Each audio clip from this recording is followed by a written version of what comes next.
сәби сүйгім келеді. Жаңыл қасынан өткен әрбір сәбиге телміріп, еміреніп қарап отыр. Өмірдің мәні мен сәні сәби екенін енді түсініп отырғандай. Көздерінен еріксіз жас моншақтап жерге түсуде. Бақыт осы бір сәбиге тірелгеніне іштей қапалы ғой. Мен не жаздым, мені сәбимен сынайтындай, кімге не жамандық жасадым екен дейді. Қай жерде қате жібердім, енді не болар екен алдағы өмірім. Бала сүймесем, Ерланның маған деген махаббаты өшеді ғой. Қу тіземді құшақтап өзім қалам ба деп, болашақты ойлап, өз ойынан қорқып кетті. Жоқ, Ерлан мені жақсы көреді. Бірге бәрін жетеміз, бір-бірімізге деме боламыз деп келіскен едік қой. Ерланның олай жасауы мүмкін емес дейді. Өз оймен арпалысып отырып, қалай кеш қарайып қалғанын білмей қалды. Қой, үйге барайын деген ой тұрса да, аяғын санап, сүйретіп, әрең келе жатыр. Сол үйге еш барғысы жоқ. Не айтамын, менен жақсы жаңалық күтіп отырған шығар. Таңертеңгісін дәрігерге көрінуге кеткен біледі. Бірер күн бұрын жүрек айнып жүргенге көтердім ба деген үмітпен дәрігерге барса, ештеңе жоқ. Бірақ неге көтермейтінді білмеймін. Көтер алатын қабілетің бар, денің сау, үмітіңді үзбе деп жібереді дәрігер. Расында, үйіне келсе енесімен жолдасы асыға күтіп отыр екен. Кіргеннен сұраулы жүзбен Жаңыл жаққа қарап еді, үндеместен бөлмесіне кіріп кетті. Екеуі де ештеңе сұрамады. Шамасы білді ғой, еш нәтиже жоғын. Жаңылдың жаралы жүрегіне жара салмайын деп, жолдасы да барынша көңілі аулап жатыр. Жаным, мен сен жақсы көремін. Бәрі алда, барлық сынаққа төземіз, еш мойыма. Мен сенің жанынан әркез табыламын дейді. Ерланның бұл сөздері Жаңылды қайта қуаттандырғандай. Өз-өзіне келіп, кешкі тамақтың қамына кірісіп кетті. Ерлан мен Жаңылдың үйленгеніне 5 жыл болды. Екеуі студенттік шақта танысқан, екеуі де ауылдың қара домалақ қызы мен ұлы. Бір жоғарғы оқу орнына түсіп, сол жерде танысқан. Достасып 2-3 жылдай жүреді. Бір-біріне бауыр басып, көрмесе тұра алмастай халге жетеді. Оқуды аяқтап екеуі шаңырақ көтереді, дүркіретіп тұрып той өткізеді. Ерланның әкесі жоқ. Ерлан кішкентай кезінде о дүниелік болып кеткен. Әкесінің армандаған тойын өткізгеніне анасы қатты қуанады. Әкесінің жоқтығын білдіртпеуге тырысты. Ерлан 4 қыздан кейінгі жалғыз ұл. Анасы барын салып, мектептің полын жуып, балаларын оқытып, шоқытып, бір-бір дипломнан алып берген. Әкелері болмаса да, ешкімнен кем қылмай өсірді. Енді міне, барлық балаларын аяқтандырып, қуанып жүр. Осы балалардың бейнетін көрдім, енді тек рахатын көрейін деді. Жаңыл келін болып түскеннен маған немере туып берді, өздерің қыз бен жігіттей болып жүре беріңдер, мен қараймын дейтін. Міне сол немересін күтіп жүргеніне бақандай 5 жылда өтіп шықты. Ерланның анасы момын, көрегенді, дана кісі. Келінінің қандай жағдайда жүргенін түсініп, ештеме айтпайтын. Басқа біреу болғанда баяғыдай-ақ балама туатын әйел әперемін деп ажыратып жіберуші еді. Бұл кісі жатса да, тұрса да, бір немерені аңсап, Құдайдан немерелі болсам деп сұрап жүр. Көршілерімен сөйлесіп қалса болды, ана бедеу келінің әлі жүр ме? Неге тумайды? Жаспын деп әлі жүр ме? Деп тиісетіндер де шықты. Оған еш саспастан мен өзім айтып отырмын. Жұмыстарыңды істеп, жағдайларыңды жасап алыңдар. Балалы болған соң жағдай жасау керек, оқыту керек. Қазір заман қиын, бәрі қымбатшылық. Мен өз ойымды оларға тоқтатып отырмын деп, барлық нәрсенің артын жауып қоятын. Кімнің аузына қақпақ боласың? Пәленшенің келіні бедеу. Онымен түскендердің кемінде 2 баласы бар. Бұл әлі жүр мүсінін бұзбей деп, ана байын аяса нетті. Бір бала туып берсе болады ғой деген неше түрлі өсектерде жайлап кететін. Қайтсын, айтқан адам айтады да қояды деп ештеме естімегендей жаңыл жүр. Бірақ іші алай-дүлей болып жүреді. Осы 5 жыл ішінде не істемеді десейші, кім не айтса да құлағы елең етіп барып емделіп келетін. Қайт етсе қайнап келер осыны сүйрейтін. Бірақ барған жердің бәрінен еш ем болмады. Бәрінің айтатыны деніңіз сау, көтересіз. Құдай сізге сәл кешіктіріп берейін деген шығар, сабыр қылыңыз деді. Сабырлықпен осынша уақыттың тез өтіп кеткен білмей қалды. Бармаған жері, баспаған тауы да қалмады.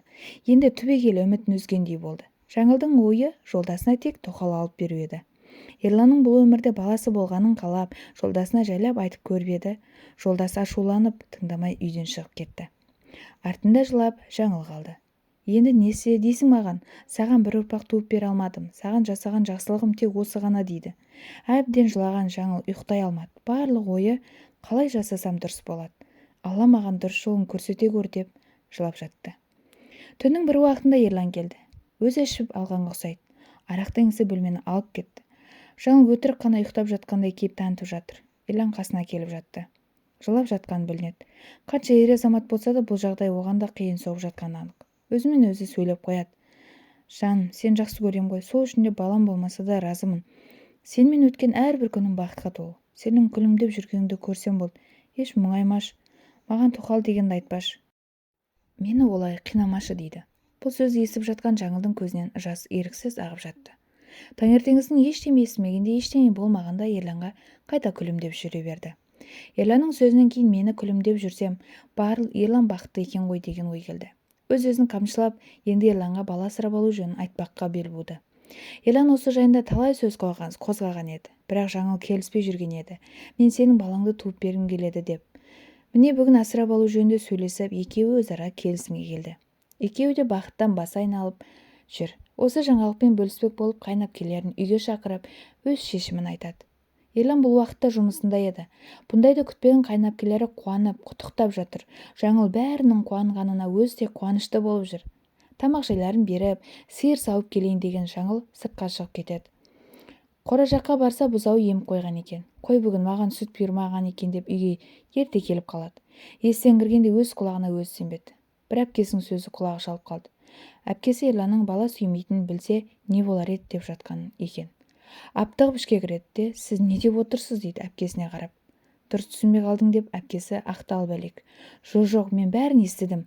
Бұл қалай болған? Ерланның бала сүймейтінін сіз бәрін біліп ештеңе айтпадыңыз ба дейді. Кешірші Жаңыл, кешірші мына бізді. Иә, рас, Ерлан бала сүйе алмайды. Оның бала сүю қабілеті өте аз. Саған айтсақ Ерланды тастап кете ме деп қорықтық. Сондықтан ештеме айта алмадық дейді. Бұл қалай болған? Қай уақыттан бері білесіз? Кішкентай бала күннен білеміз. Кішкентай күнде операция жасалып, дұрыс жасамаған екен дейді. Төбесінен мұздай су құйғандай абдырап, неге айтпадыңыздар? Бәрін біліп мені ақымақ қылдыңыздар ма? Мен өзімді кінәлі сезініп, қанша ұйқысыз жылаумен түндерді өткізгенімді білесіздер ме? Мені ары да бері сүйрелеп емдеттіңіздер. Маған оңай ма қайта-қайта ем қабылдау? Бәсе неге тек мені ғана апарады деймін? Бәрін біліп қалмасын деген екенсіздер ғой. Бар нәрсені маған жауып қоя салғандарыңыз ба? Осы уақытқа дейін айтпай не істеп жүрсіздер? Бір шешімін табар едік қой, тастамас едім ғой Ерланды. Жақсы көріп үйлендік емес пе біз дейді. Мен болсам ұрпақсыз өтпесін деп тоқал әпермекші болдым. Қаншама уақытты жоғалттық. Осы уақытқа дейін айтқанда мен түсінер едім, деп ағыл-тегіл боп жылайды. Бір кезде Ерлан біле ме бұл жағдайды деді. Жоқ, оған айтпашы, жалынамын. Білмейді, ол кезде Ерлан кішкентай, оған айтпадық дейді. Мүмкін осы аз мүмкіндікпен де әке болатын шығар деген үміт болды бізде. Сондықтан ештеңе айтпадық. Сіздер сонда мені ойламай, өз інілеріңізді ойладыңыздар ма? Мен ту сыртымнан естімегенде әлі де құпия болып қалар ма еді? Деп Жаңыл әбден осы уақытқа дейін ішінде жатқан бар өкпе назын айтып бір жеңілдеп қалды. Сосын әпкелеріне қарап, Ерлан жұмыстан келіп қалады. Сыр бермеуге тырысайық. Ерлан естісе оған ауыр тиеді. Ол мұндайға шыдай алмасы анық дейді. Ерлан да жұмысына келіп, әпкелерін келгеніне мәз. Арқа-жарқа болып әңгіме айтып, балалы болатынына қуанып отыр. Еш түр білдірместен өзін жинап алған Жаңыл да күлімдеп шыға келді. Жаңыл Ерланды еш жазғырмады. Ерлан білмеген, мені бедеу деп жүрсе де маған қолдау көрсетіп, осынша уақытта бала туып бермедің деп бір ауыз сөз айтпап еді. Сол үшін Ерланға ештеңе айтпады. Жабулы қазан, жабулы болып қала берсін. Бәріне кінәлі дәрігерлер. Бір отбасыны баладан ажыратқан. Тағы да зырғып ай өтті. Жаңыл енді бала асырап алудан бұрын жолдасын тексертпекші болды. Екеуміз бір ем қабылдап көрейікші, соңғы өтінішім осы болсын. Болмаса асырап аламын дейді. Оған келіскен Ерлан анализдерін тапсырады. Бірақ анализді алуға барғанда дәрігермен өз сөйлеседі. Дәрігердің айтуы бойынша бала көтеру мүмкіндігі бар, бірақ 10% қана деп түсіндіріп айтады. Эко жасатуға болады деп шығарып салады. Ойлана келе жолдасына өзінің баласын босанғысы келетінін айтып, эко жасатуға көндіреді. Жан-жақтан әке-шешесінен ақша алып, өздерінің жиған тергеніне алып эко орталыққа барады. Барлық анализдерін қайта алып, эко жасатады. Бірақ ешқандай кепілдік бермейтінін айтады. Келесі айда көреміз. Егер етеккір келмесе көтергенің. Жақсылап күтін. Ауыр зат көтерме деп барынша түсіндіріп жібереді дәрігер. Келесі ай болғанша асығып Жаңыл күтіп жүр. Өз-өзін барынша күтіп, жолдасы тірлік істетпей алақанына салып, бәрі жақсы болса екен дейді. Барынша күтінсе де күткені оң нәтиже бермеді. Қатты қапаланған жаңыл бәрінен күдер үзіп, болмады ғой деп бір апта нәр татпай, бас көтермей, құр сүлдері қалды. Келіннің бұл жатысы жанына батқан енесі: «Жаңылтай, бәрібір Алланың қолында. Саған перзент берем десе де, бермесе де разы бол. Бұл жатқаның жарамайды. Ерланды да ойла. Сен тамақ ішпеген күндер ол да нәр татпады. Бұлай егіле берме. Дәрігеріңе қайта барыңдар, сөйлесіңдер» деп ақылын айтады. Шашын сипап отырып: «Бәрінің шешімі бар» дейді. Өзіне әрең келген жаңыл дәрігерге қайта барады. «Болмады» деп жылайды. Дәрігер: «Сонда мен не дедім саған? Егер болмаса қайтып кел демеп пе едім» дейді. «Сендерге салса бәрі дер кезінде бола салу керек. Мен саған 10% қана салдым. Егер осыдан болып кетсе болмаса кел дегенім сол. Енді 100% ұрықты саламыз» дейді.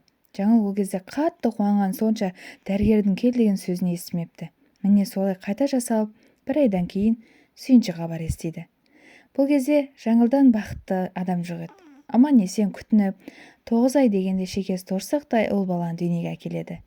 Есімін Жалғас деп қояды. Араға 3 жыл салып, үлкен ұлына серік болсын деп, осындай жолмен тағы бір ұлды босанып алады. Міне жаңыл мен Ерланның 5 жыл армандаған арманы орындалып, 2 ұлды болып отыр. Әжелері көптен күткен немерелерін өзі қарап арманына жетіп отыр.